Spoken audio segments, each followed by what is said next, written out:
Deciding on the best blog post length for you, part 2. Krista, Giannak here, wise words that matter. As a writer, I love sharing your knowledge, wisdom, and stories through the written word.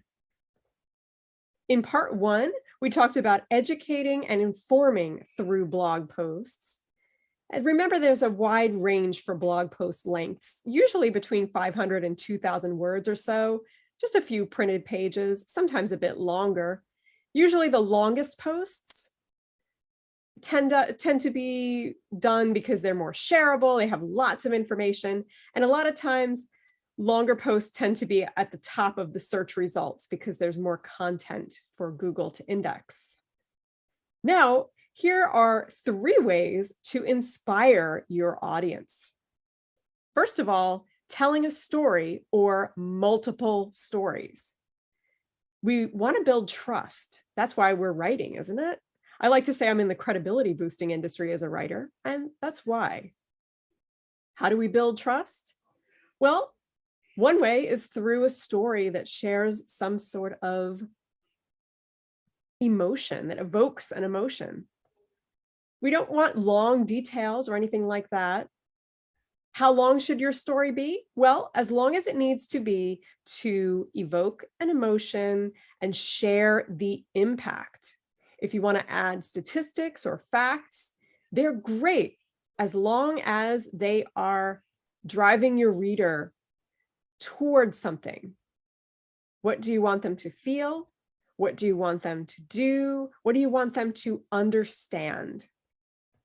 Now, for the second way that you can inspire your audience, call to action. Remember that your call to action is only as good as the click that got your reader there. I'm not saying for you to write tons of clickbaity blog posts, but remember that your reader needs to get there somehow. Either you're driving traffic or you are creating a headline that they're going to see because of your strategy, and they're going to want to click on it because they're curious, they're intrigued, they're seeing that it's a problem you can help solve for them. And at the end of your story, you can have a call to action that's not necessarily salesy. Often better not to be too salesy, because you want to focus on what your customer needs and wants, not what you need and want. Third way to inspire your audience, listicles.